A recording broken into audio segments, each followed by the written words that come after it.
Thank you very much, but it's really not trivial. It's big. African thinking, African philosophy is a big thing. But Africans think and Africans do in a different way. They create art, they create philosophy, they create art more monumental than Michelangelo, and they never sign their name because they live in a society that is collective, while the Europeans live in a society that is individual. That is why you are trapped in this society. They live in a we society, and Europeans live in a me society. It's a different kind of concept. The Africans live for the totality, the collectiveness of the whole society, and the Europeans live for the meanness of the individual in the society. This is why every time you see a piece of European art, you see somebody's name under it. And yet the Benin art of Africa, there's nobody's name. Who created the Benin art? The great art of Egypt, the great river art of the Niger, the art of Nigeria, all this art. This art is as good and sometimes better than the best of Europe. And yet the artist did not even sign his name, because the art was created for the whole people. And when you see the folk philosophy, the folklore, and the folk tales of Africa, all of these things are told and put down, not for individuals, but for an entire people.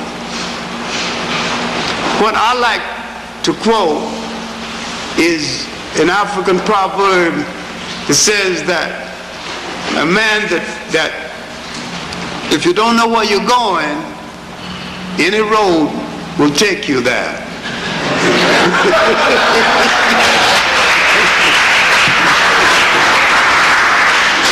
I will never know what African said it, but I know an African said it.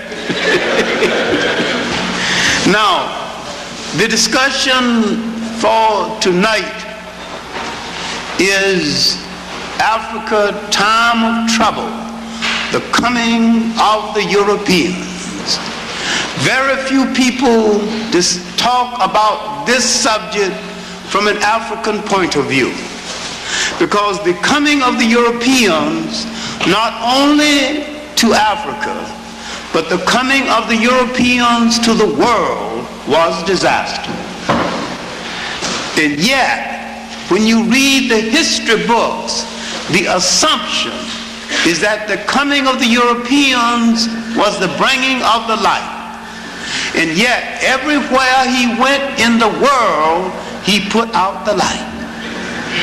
He brought no civilization to anybody, anywhere, any place in the world.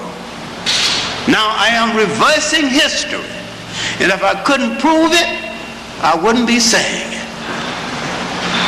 First place, you have to deal with something in one of the great myths in human history, and that is the myth of the invader as civilizer and conqueror. No people ever conquered, invaded any people for the sake of civilizing them. This is true. This is even true when blacks are invading blacks. This is true across the board. This is true every time in history. Now, I can point to what seemed to be an exception, and if you bend history a little bit, you can make it an exception. But you'll be making it an exception, but if you look well, there's not an exception at all. When the Cushites invaded Egypt, and created the mighty 25th dynasty, they improved Egypt. They put Egypt's house in order, and they gave Egypt her last walk in the sun. Here was a case where the invader did some good. Does that prove me wrong? No. I still maintain that the invader always does more harm than good. Then what am I talking about in this case? The invasion was not really an invasion in the true sense. The Cushites from the south were relatives of the Egyptians. They were African relatives invading the house of the relative and telling the relative, put your house in order before the foreigners come back here and take over both of us. So it was not an invasion in the true sense, because those in the south was just as much of the north as the others.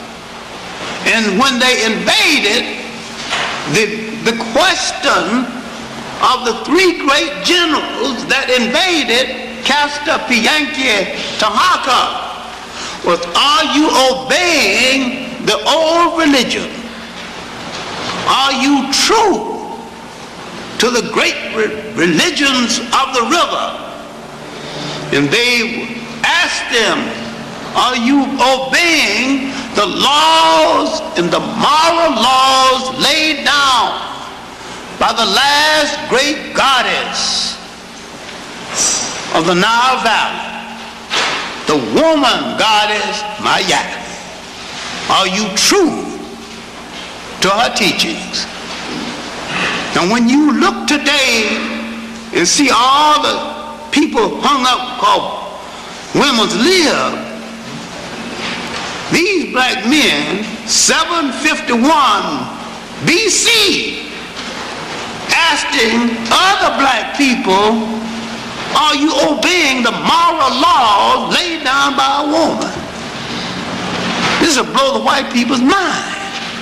Today, how about women's white equality? When these people wanted to know whether you obeying a black woman who was a god. And they worried about whether they should elect a white woman as the executive. They're talking about equality. And they were talking about gods. These people so far behind us, even a pity. Now, when you analyze what I'm talking about, I've showed you an exception. But when you analyze it, it wasn't an invasion at all. Just one relative trying to put another relative's house in order. Because it wasn't an invasion at all, because the south and the north was one and the same. I can show you another example outside of Egypt. The African invasion of Spain. The Africans, Berbers, and Arabs gave Spain the greatest material civilization it ever had before or since. Yet, the Africans, Berbers, and Arabs so depressed Iberian or Spanish culture to the point it hasn't recovered to this very day. If you go to Spain right now, when they point to some achievement, it is some achievement the Moors left behind. They still hadn't recovered. I say every invader depresses the culture of a people and takes more away ultimately than they gave. I'm talking about the Europeans coming to the world, doing the whole world more harm than good. And if he say he is the bringer of the light, he is a liar and the hypocrite, because he brought no light, he put out the light.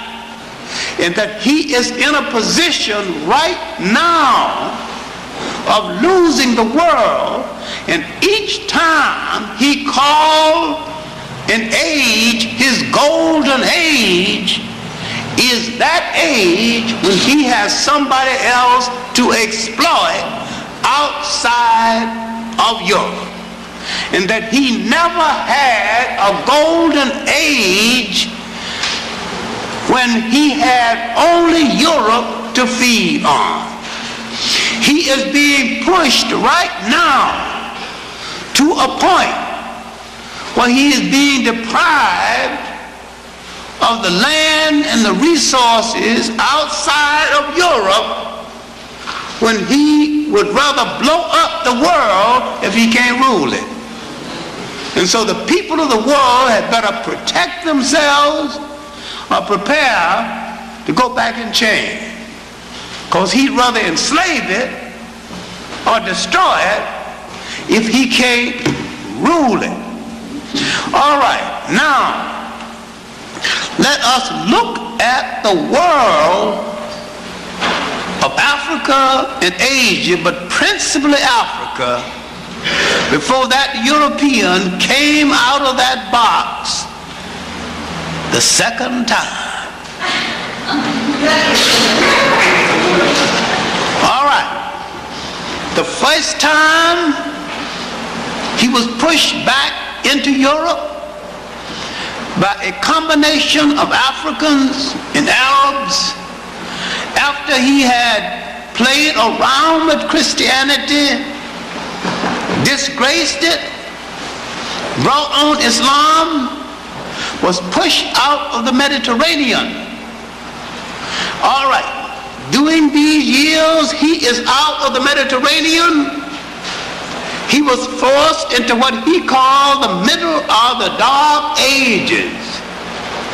For 700 years now he's been in Europe, feeding on Europeans. He has not enslaved the African, principally because he has been enslaving Europeans under a form of slavery that he called feudalism. Strong Europeans have taken the land and enslaved other Europeans to work the land. The biggest landowner in Europe is the church. The church has the exploitation of the people under the guise of divine right of the church. And the church has calmed down the people. Talk about the Catholic Church, it's the only church they recognized at that time. That the people are going to get theirs in the hereafter. The people are so burdened with taxation, and that the people are about to explode. Now, to get more funds to build the cathedrals and to support the top-heavy ministry, the gold lace robes of the priests and the bishops, they are selling compensations to the people. Then they have to look around for different ways to make money from the people. And so now they have something laying in wait they haven't exploited, something called purgatory. And so they began to exploit the concept of purgatory. So, all right, grandma died. The poor soul didn't get to heaven. She stopped in purgatory. For so much money and so many prayers, we will pray her from purgatory into heaven.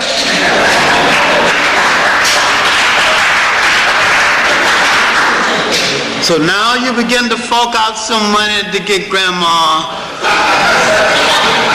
from purgatory into heaven.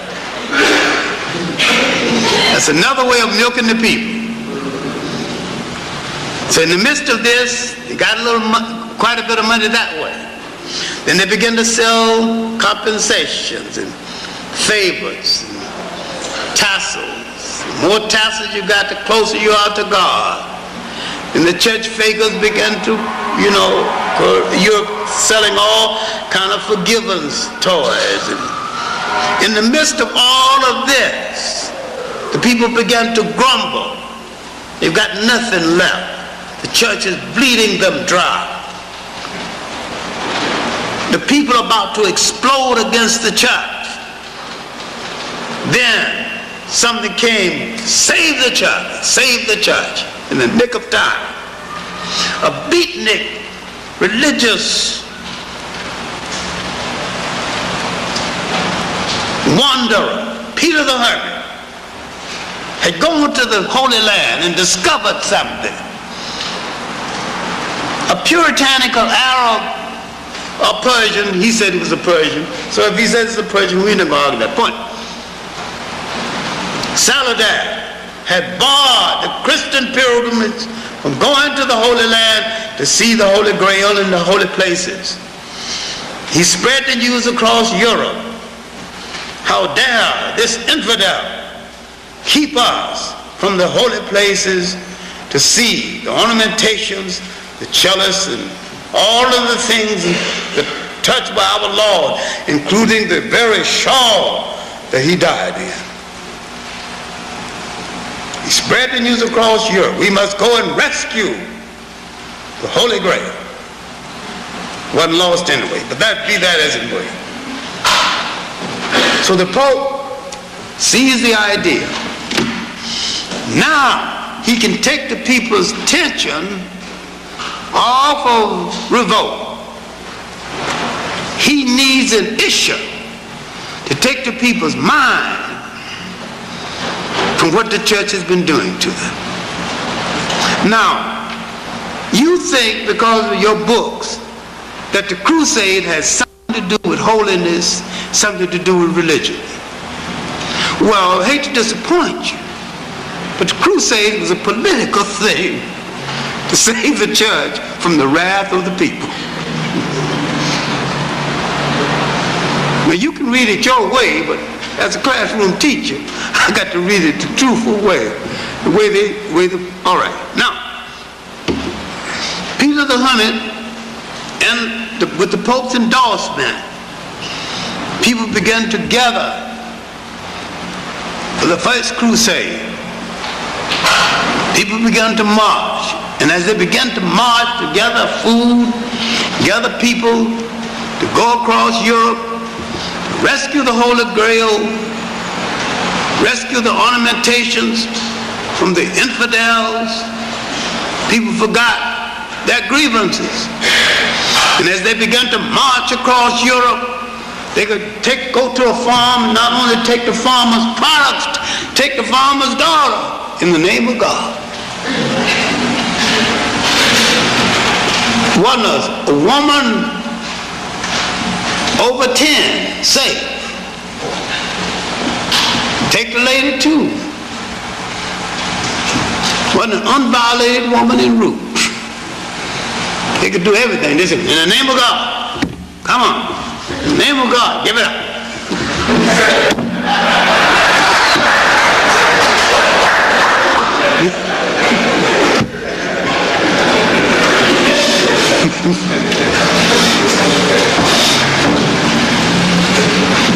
So they just marched across, just taking everything in sight.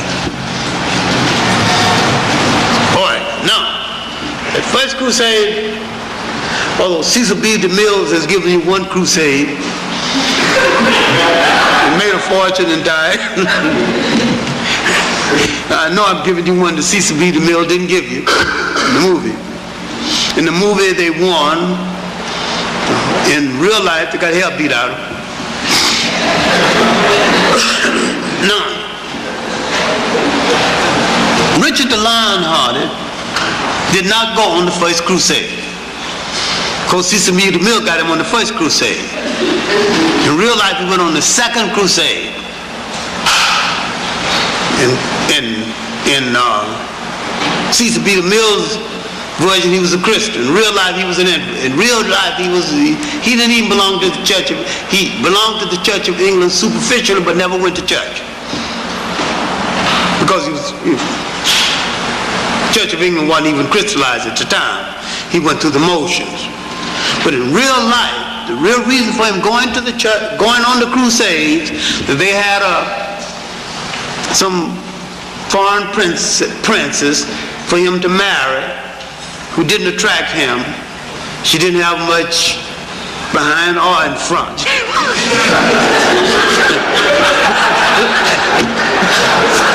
Flat both ways. So he wanted to get out of that marriage. I guess the best way for him to put some space between him and the lady. So he decided he wanted to go. So I don't know what made him so lion-hearted, he couldn't stand up. So he got out of England to get out of that marriage. So he was going as long as he could. As they moved across Europe. But fortunately, his crusade happened to be one of the larger crusades. And they had a moderate success on the crusades. But another thing that happened on the crusades, some of the common people went on the crusades, and as they met defeat, the common people saw something. They gave them courage. They saw the lords being defeated, begging the infidel Turks and the infidel Arabs for mercy. They understood that these were human beings and not gods. When these men would get back to their respective countries, they would let this be known. And so they would now demand some basic human rights and some basic decency for themselves, and would not be kicked around like dogs, because they were treated worse than dogs when they left. Now, while the old lords were away during the crusades, the young lords gave up a privilege that the old lords were trying to hold on to, and that is the right of first night. If you were a serf on my land and you married, I had the right to spend the first night with your wife. The young lords gave up that right while the old lords were away without the old lords' permission. And they couldn't take it back when they got back. Don't sound like a big deal, but that was a big deal for them. The fact that these young arrogant lords had given up their privilege to sleep with the serf's wife the first night of the marriage. So now this is a major reform in the living conditions of the serf. These were white slaves to whites. What I'm trying to show you is that the 300-year making of the mentality of the European that ultimately going to go into the enslavement of the blacks. What the blacks failed to understand is that the European mentality that enslaved us, that is still intact, was a long time in the making. But once it was crystallized, it was there to stay. And I call this the evil genius of Europe. And you've got to understand that mentality. Because black people are hung up with the concept. They are human beings just like us. You are not. They are not.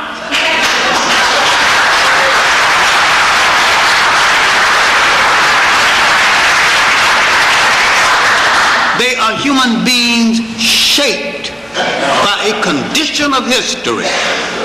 And you are human beings shaped by a condition of history. And you are shaped by an environmental condition and by a cultural condition.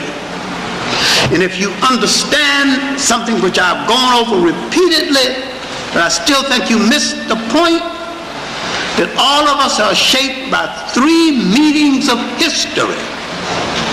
The people of the sand, the people of the sun, and the people of the ice.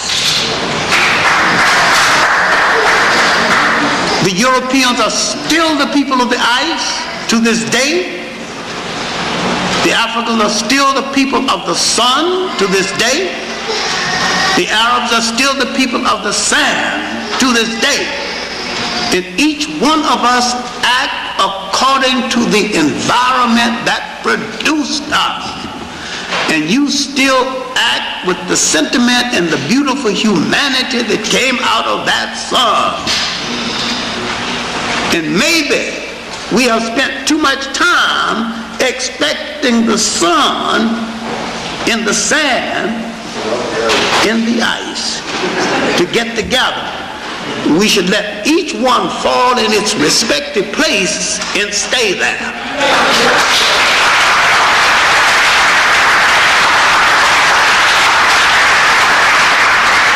And when Marcus Garvey said Africa for the Africans, those at home and those abroad, he might have just had the point. Asia for the Asians, Europe for the Europeans, Africa for the Africans, and let it be.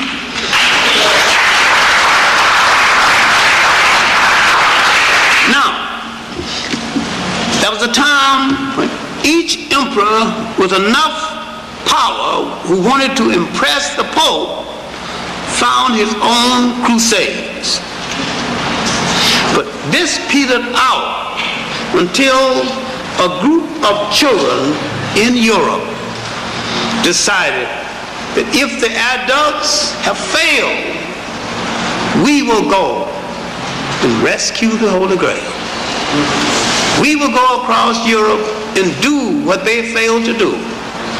And this is the last and the most tragic of all of the crusades, the Children's Crusade. The most tragic crusade in history. 250,000 children, maybe a little more, marched across Europe. These kids were sincere, dedicated Christian children, marched across Europe saying that they would go and rescue the Christian ornamentations in the holy places. Adults integrated themselves with the kids, ostensibly to help them. About half of them froze to death, died of hunger. And when they got to the warm waters of the Mediterranean in the spring, they discovered that the adults came in to help them were really slave traders who sold the rest to the infidel Arabs that they were supposed to be fighting. One of the tragic events in human history. Now, if the African understood that event, if the Africans had insight and understood what the Europeans were doing to the Europeans, he could have saved himself from the slave trade. So if these people would do that to their children, there's nothing for me to expect. And when the European hit his shore, he'd have killed them on sight. That'd have been the end of that. He wasn't alerted to it.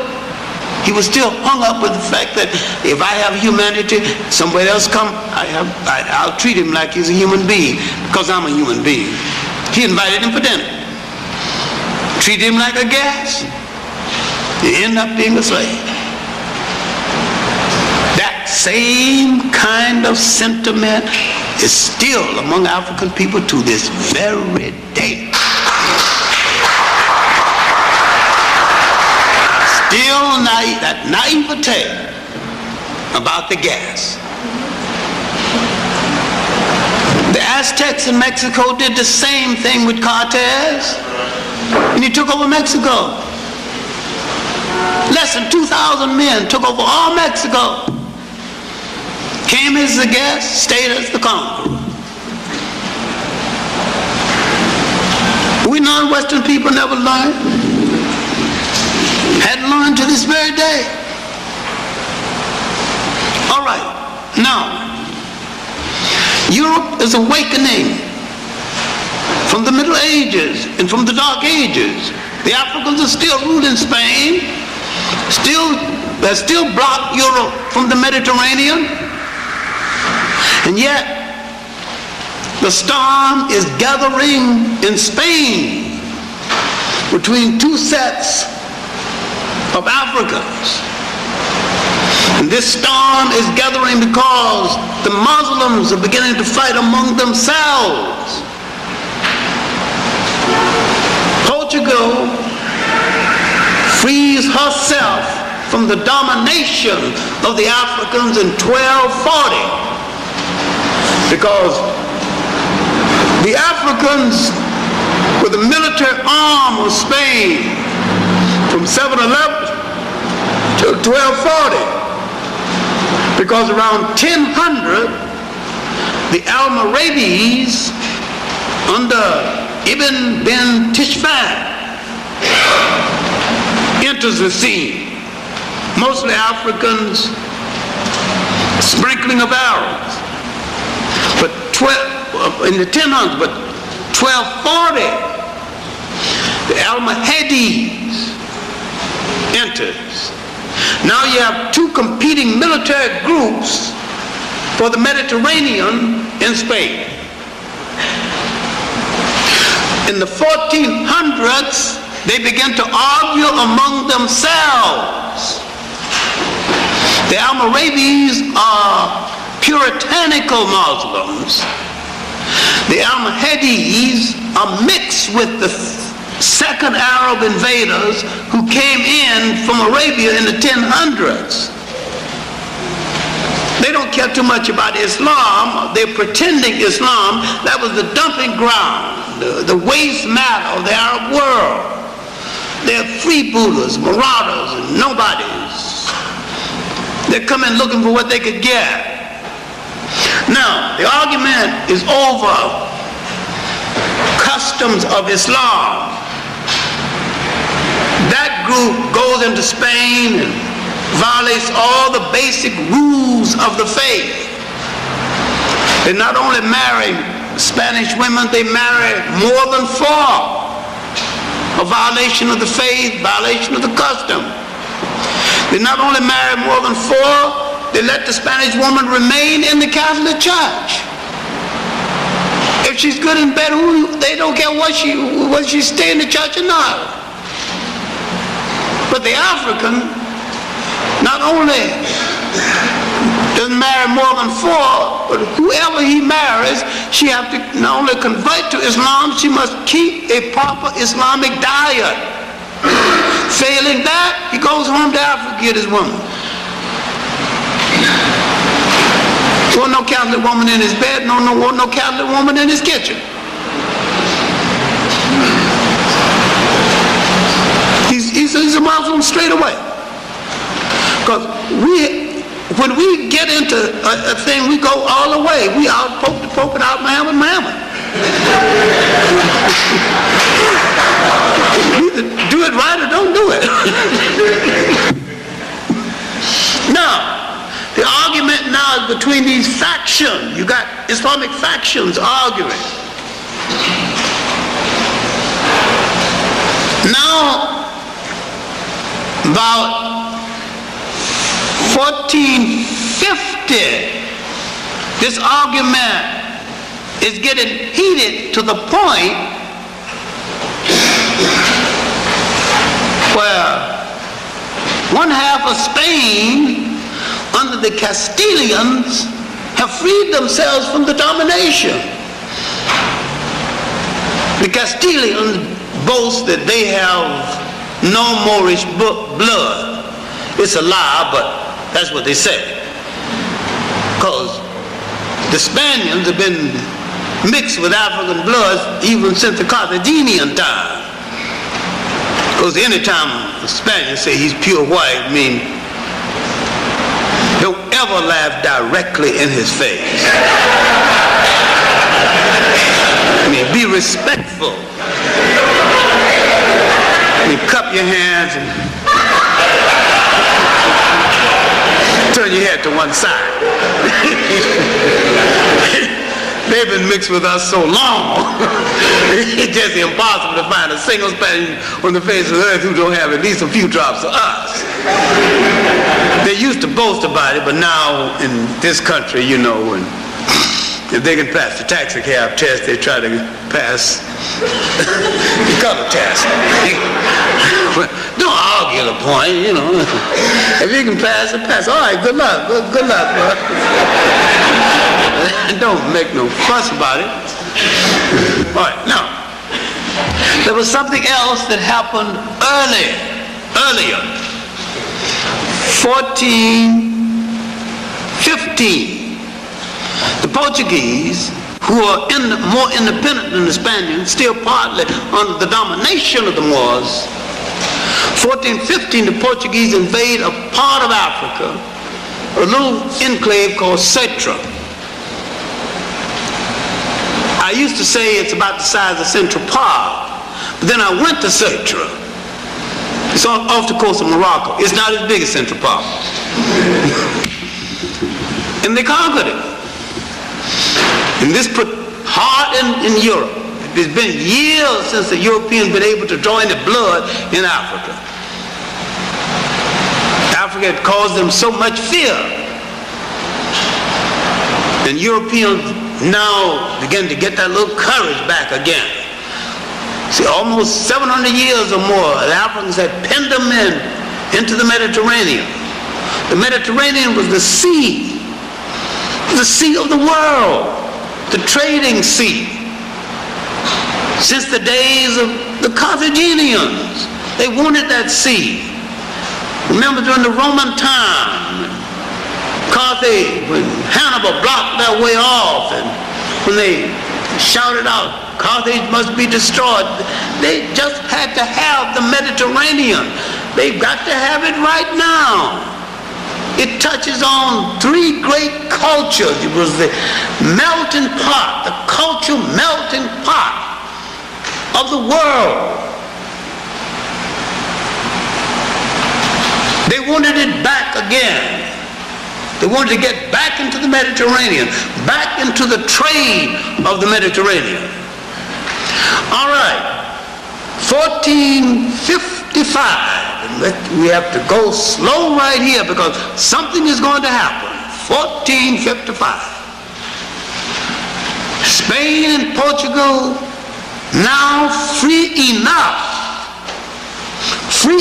now to go to the Pope and begin to talk about, we're going to take over the world next. They're so sure of themselves, they're talking about lines of demarcation. Go to the Pope, talking about how we're going to divide up things when we're in charge. In this ensuing conversation before the Pope sells the argument. You are both authorized to reduce to servitude all infidel people. This account is beautifully told in Eric Williams' capitalism and slavery, and told again in his work, The Caribbeans from Columbus to Castro. I don't know what you think about Eric Williams. A whole lot of people didn't think too much of him as the Prime Minister of Trinidad. And a whole lot of people don't forget that Eric Williams, while he may not have been a good Prime Minister of Trinidad, he was one of the best historians ever come out of the Caribbean islands. I knew him personally, and he was a colleague of mine, and knew him enough to fight with him and argue with him and to do. That man knew research. That man knew history. He should never have been a prime minister, because that's my personal opinion. Because I just happen to think that he was out of place as a politician. He should have been in the classroom. He could do more research faster and get more things correctly placed than any historian I know about. He wrote the history of Trinidad and Tobago in 2 months. And wasn't a single error in it. Some writers take 3 years to do a book like that. It's insight into history. And while in his last years he wanted to ban his own book, Capitalism and Slavery, I still think it was, in fact, he wanted to put you in jail for bringing it into Trinidad. I still think it's one of the great masterpieces of economic history. And, my main point here is that the Pope had literally sanctioned the mentality that would go into the making of the slave trade. Now, as we move further, something else is going to happen. These are unnoticed events in history.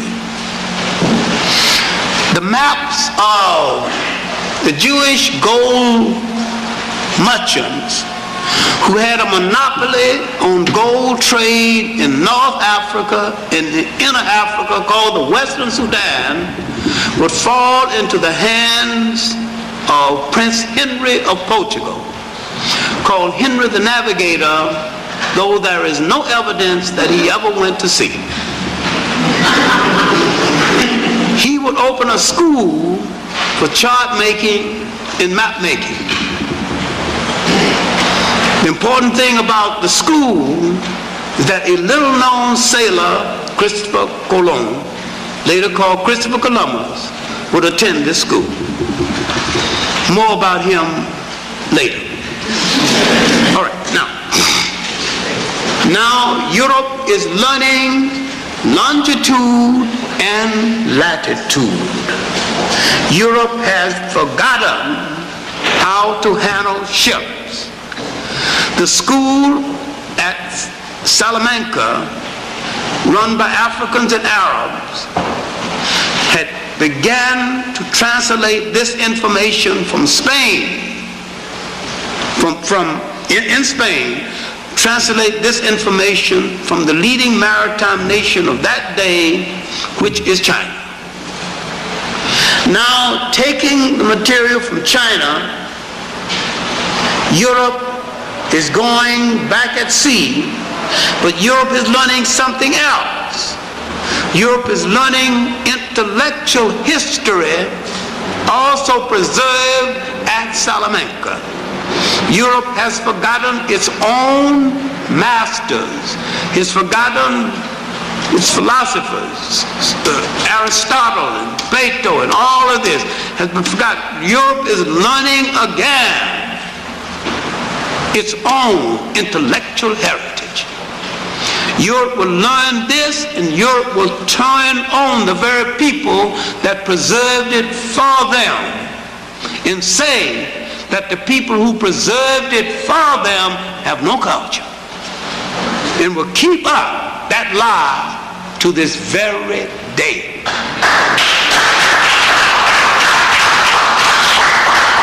And you would read the intellectual history of the world without hearing the name Salamanca, the great university in Spain, or the great university in Africa, St. Corey. These are the two universities that preserved the great culture of the medieval world, that Europe would choose to forget, and did forget. But the most tragic of all, it made you forget them. And when they mention them to you, you have no memory of it. And the greatest crime committed against you was to destroy your confidence in your historical memory of what you have been, so that you can forget what you are and also forget what you still can be.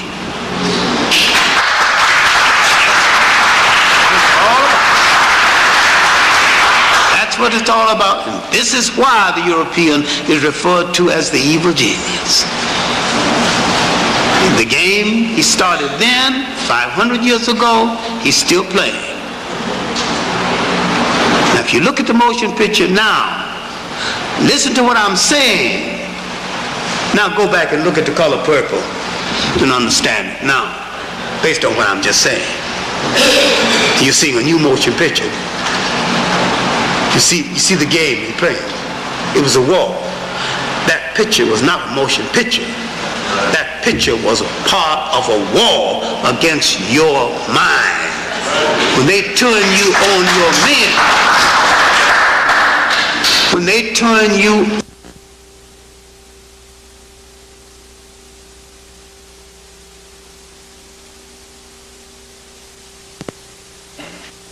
they don't want you to be anything with them. Once they destroy the effectiveness of the image of your men, there's nothing they want you to be with them but a whore and a slut. End of a people. That's the end of a people. And that's what they're trying to achieve, to destroy a people totally. But they will recruit a people to help them do it, and they are having some success in that recruitment. Now, Henry the Navigator's school is training Europe to move back at sea. Now we will have to deal with another neglected date in history. Not 1492, 1482. 1482, Europeans came again along the coast of Ghana under the leadership of Diaz-Arara, Portuguese. They wanted now to establish permanent fortifications. In the establishment of permanent fortifications, King Asa of Ghana tried to discourage them. He understood what was happening. And his famous speech is in a number of books, especially W. Claridge's 2-volume work, A History of the Gold Coast and Ashanti. It's again in J.C. de Graaf Johnson's African Glory. It's in a number of books. When he came along the coast, literally demanding to build permanent fortifications in Ghana, he discouraged it. He said that formerly you have come among us complaining about the weather, saying that we had no conditions under which you could live. Now you come in splendid attire. Now they will come all dressed up and saying they were sent by the gods. Now they're saying that they're coming to rule now. They want permanent fortifications.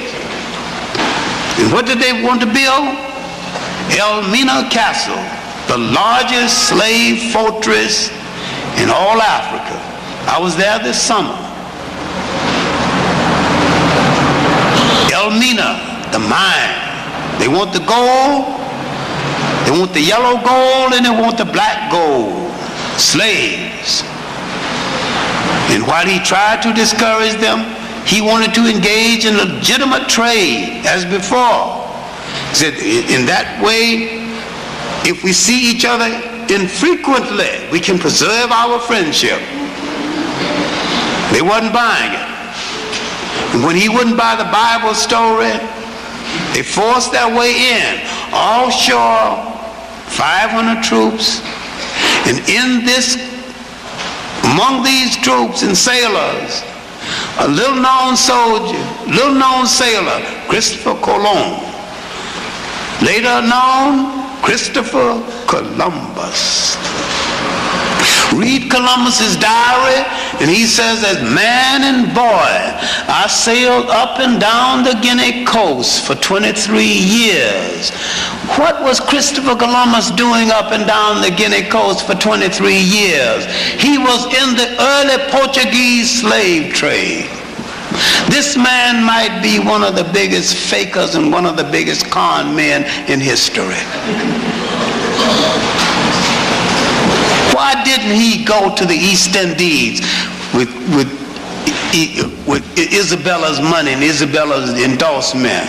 Why did he go to the West Indies in the first place? What did he know about going to the West Indies? What did he learn about the West Indies? He learned from African sailors who had already gone to the West Indies. Then there's proof that African sailors had already gone to the West Indies. They told him how to pick up a sea current. You pick up a sea current someplace along the coast, it would take you straight to the West Indies. You have to wait 6 months, it reverses itself and bring you back. That's why ships were wrecked off the coast of Portugal on his way home. He may well have double-crossed Isabella.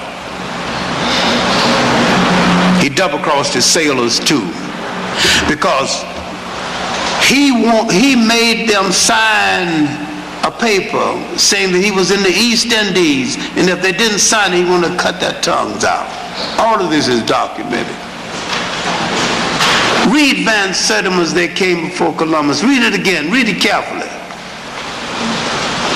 But there's a 3-volume work also, hard to get now, Africa in the discovery of America. But there's other works on the subject. There's a whole small library of books dealing with the pre-Columbian presence of Africans in the New World. There's a new book coming out right now at the University of California. Christopher Columbus discovered absolutely nothing. Never set foot on North America or South America. He opened up North America, South America for European exploitation. But the great tragedy was the entry of 1482. The building of Elmina Castle, the building in the beginning of permanent fortifications for Europeans. And another aspect of the slave trade forgotten was the entry of the Scandinavians and the entry of the Dutch.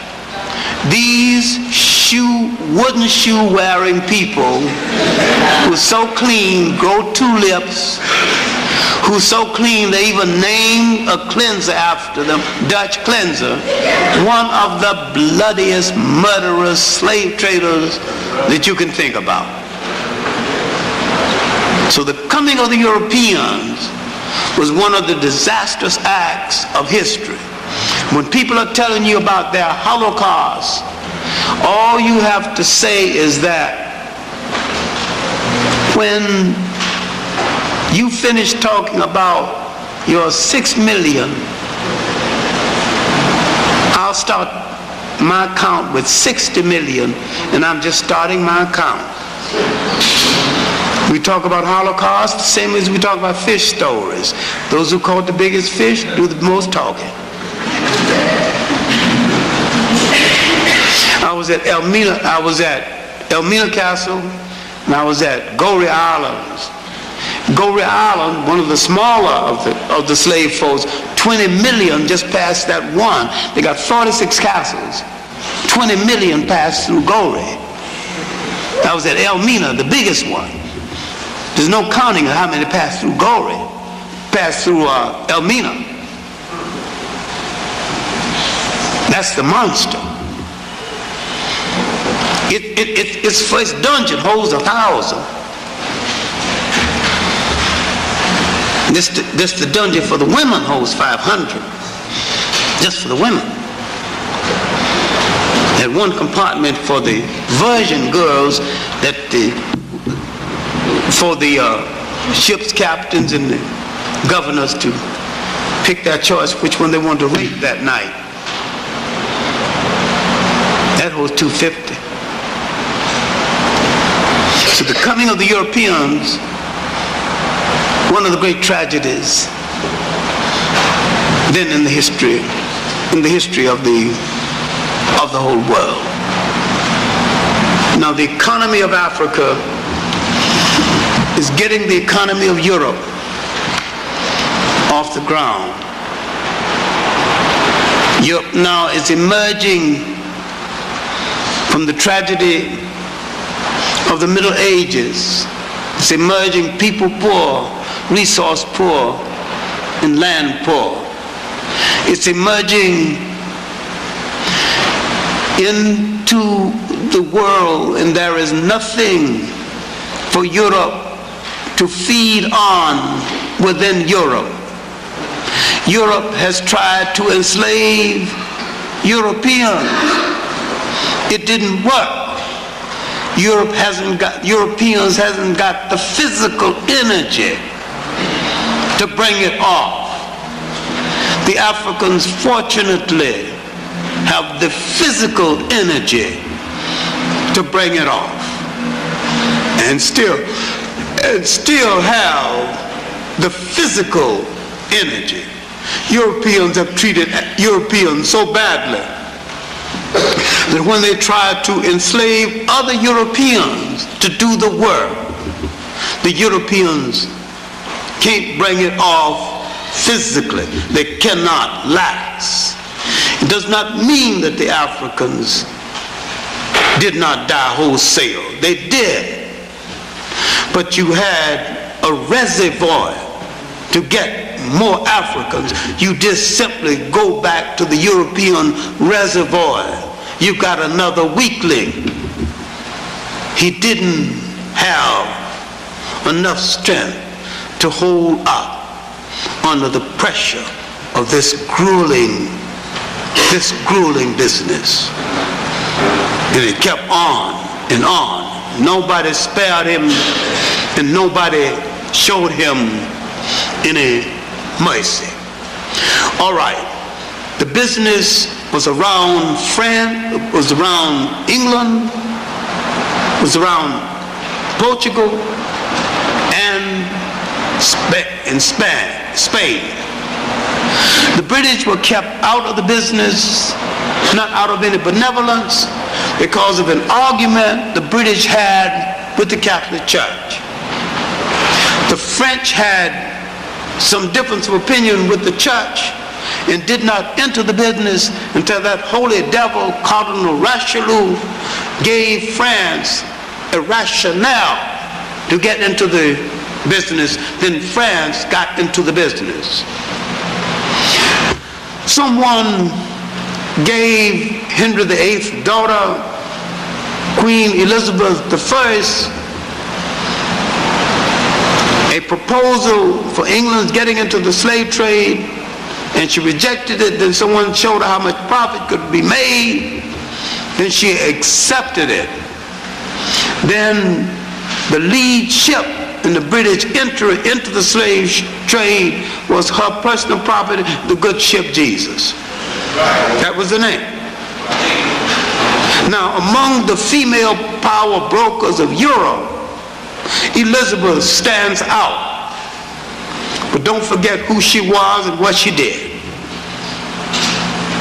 Europe had practically no great outstanding women power brokers. And the one they did have was Elizabeth.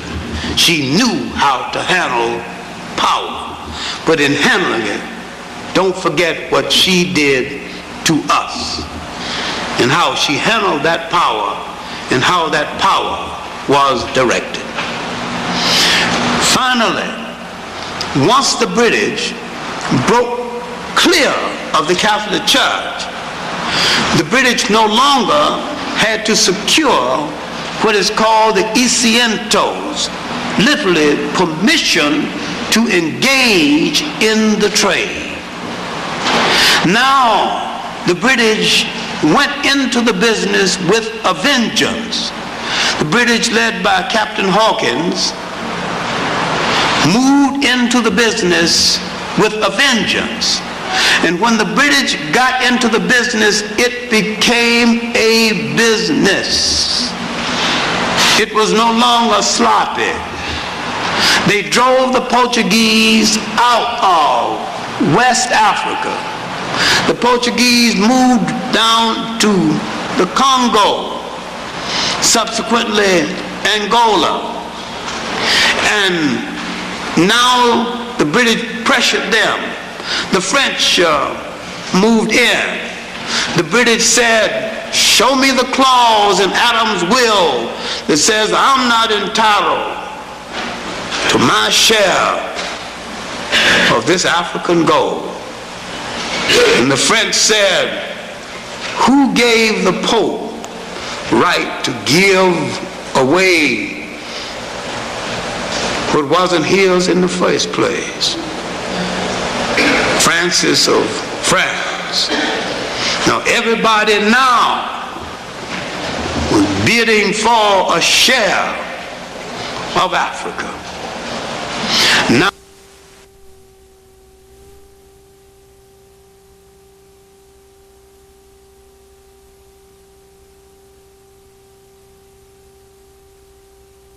let's look at the Portuguese in the Congo. They came to the Congo ostensibly to establish a partnership. And the Africans, believing them, did establish a partnership. Finally, the Africans who had taken Portuguese names, adopted the religion,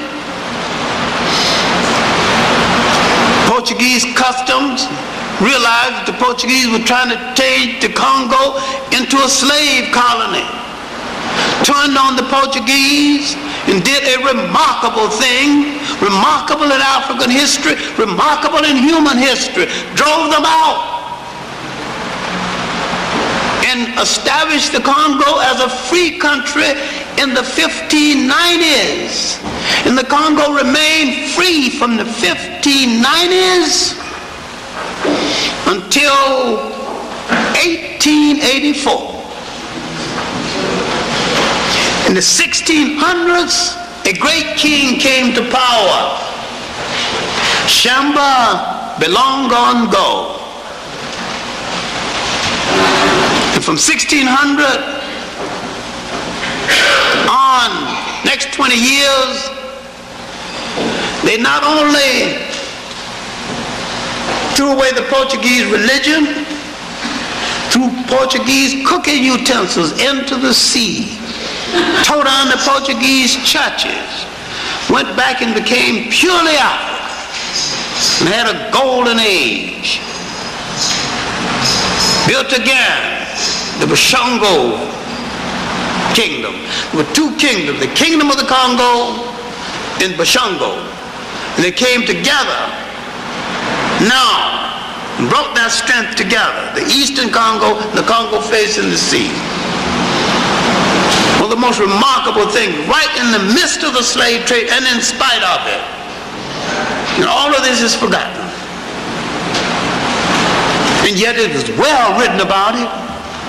Belenger's daily life in the kingdom of the Congo, but principally Taude's work on the trail of the Bashongo. No shortage of books about it. And yet it is unknown. The Portuguese moved to what is now Angola, faced a king who wasn't ready to fight them, and his sister kept holding his hands, hoping that he'd get ready. His sister Nzinga, because his sister held his hand, the Portuguese thought she was for them. She was holding his hand until she could get ready. Because he didn't get ready in time, she just finally pushed him aside and got ready herself. She fought the Portuguese 52 of her 81 years, giving no quarter, asking no quarter. One of the greatest of the African warrior queens.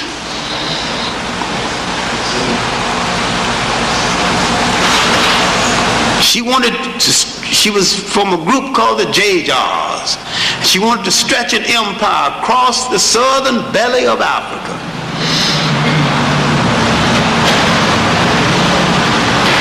She became a Christian strategically, using it the way they use it.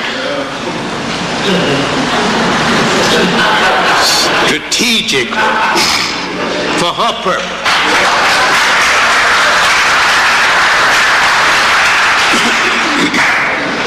Went to Portugal for a treaty, saw people hungry. She said, you people don't live no Christianity. What are these people doing hungry? What kind of Christians are you? So we wouldn't permit this in our country. She peeped their card. She knew they were liars.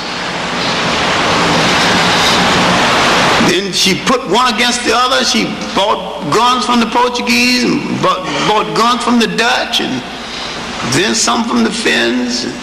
She manipulated them. Finally, they tried to force her into a battle. She wasn't ready for it. And again, they killed her sister and threw the mangled body of her sister at the palace door. Near the end of her life, she was forced to fight a battle that she didn't want. It ended up being neither victory or defeat. But this woman kept the Portuguese from the hinterlands of Angola for most of her life and kept the slave trade from spreading into Angola. The last of the great monumental female warriors of this part of Africa. And yet, forgotten in history. But they know her. They know they met a warrior. Always supported by men. She had 3 in her lifetime. I'm glad she had the kind she wanted. She generally married gopher type men who just did what they were told and didn't threaten her at all.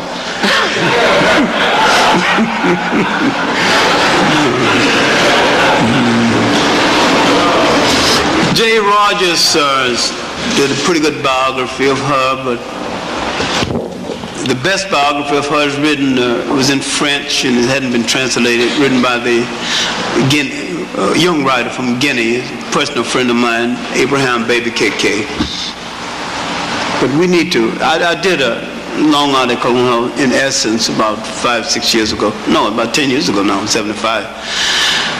That's 12 years. Oh God, things go fast. But no, in Southern Africa, the Dutch East India Company needed a filling station. And that filling station was really found by, they needed a filling station for those stopping en route to India. The French Huguenots had been there before. Others had been there before, but that was the reason Southern Africa was found. And there were some dissident people in Holland, Calvinists. You have to understand the Calvinists were religious dissidents and who think that God ordained them to look over the lesser breeds, and they declared that Africans are lesser breeds. And many of the Jews who had been in Spain helped to establish the Dutch East India Company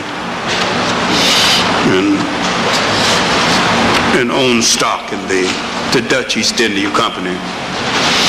After the Portuguese were driven out of the Congo and were forced partly out of Angola, they came around to establish themselves in what is now Zimbabwe and Mozambique.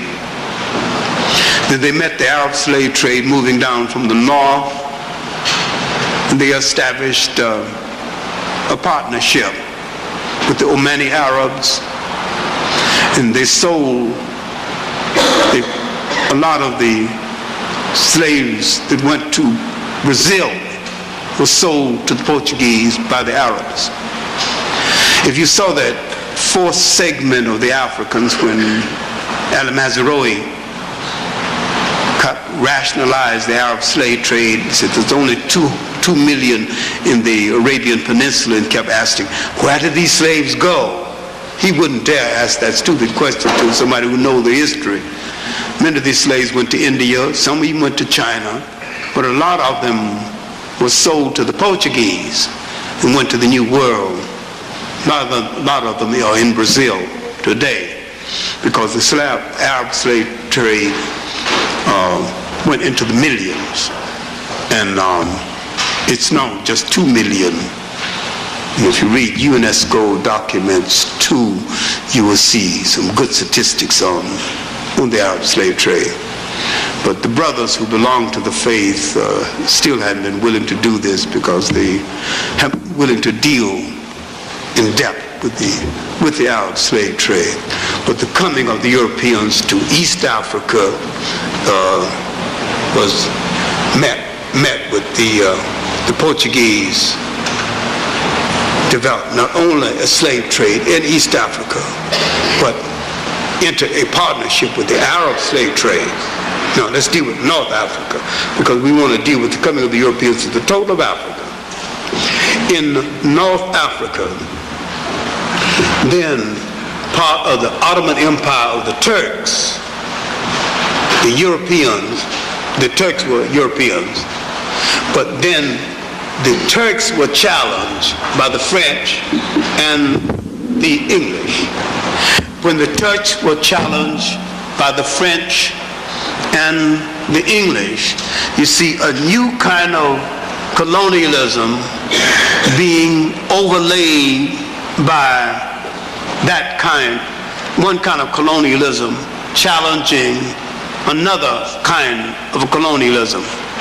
Now you see competition between slave traders and slave traders, and Africans caught in a vice of history, and competition between traders and traders. And the European, especially the British, controlling the business more and more.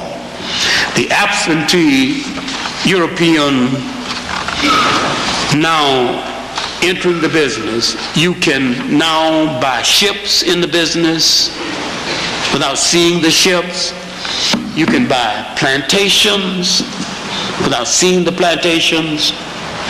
You have slave stock on the British exchange. You got the birth of Lords of London gambling on the exchange. Then you have the birth of something that's going to change the system. You have the U.S. that's began to make a faster ship. And the U.S. that had been buying slaves from England and partly from the Portuguese. The U.S. is now making its own ships and sending its ships directly to Africa.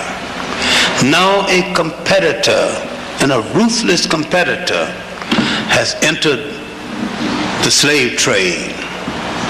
And not only a ruthless competitor in the slave trade, but a person that would change the whole system of trading. And the plantation system of the Caribbeans, this system is opening wider, because formerly the proving ground for the slave system in the Western world, the Caribbean islands, but the dumping ground for the Portuguese trade was South America, principally Brazil.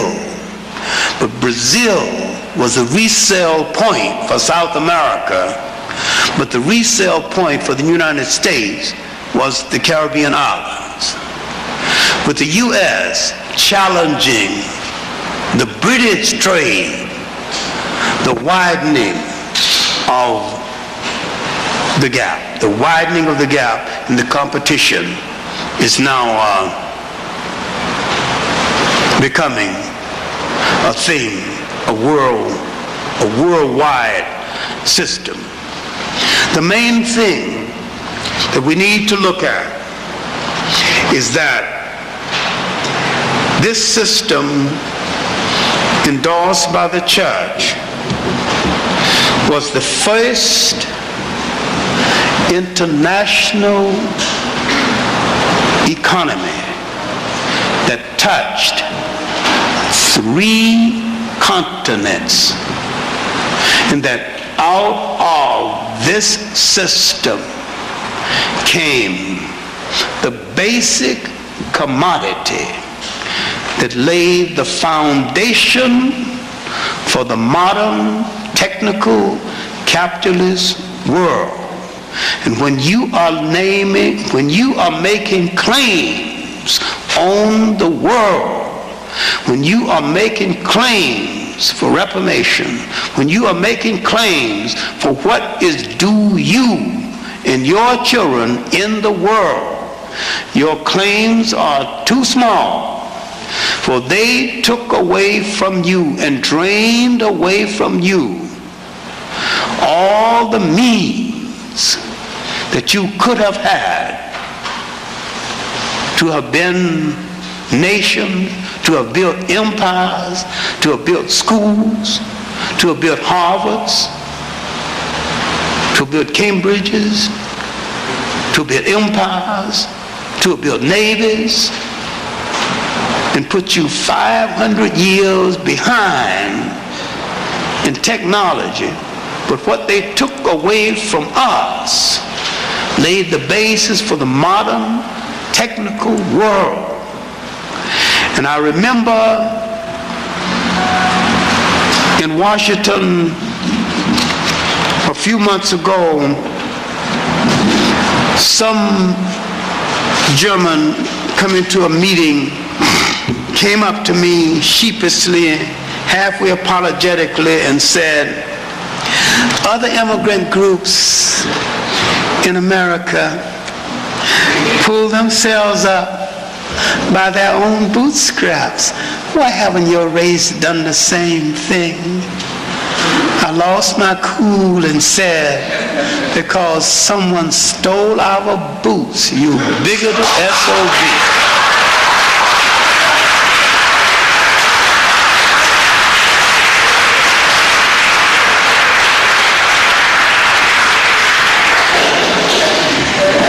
Now, when you look at the economy, when you look at the skyscrapers, when you look at all the diamonds people have, when you look at people flaunting Rolls Royces, When you look at the economy of the Western world, except for the slave trade, it might be there in some form, but it would not be there quite that way except for what they took from us. And you have to say that it belonged to me once in some way. Our mission for our children is going to have to be to get it all back.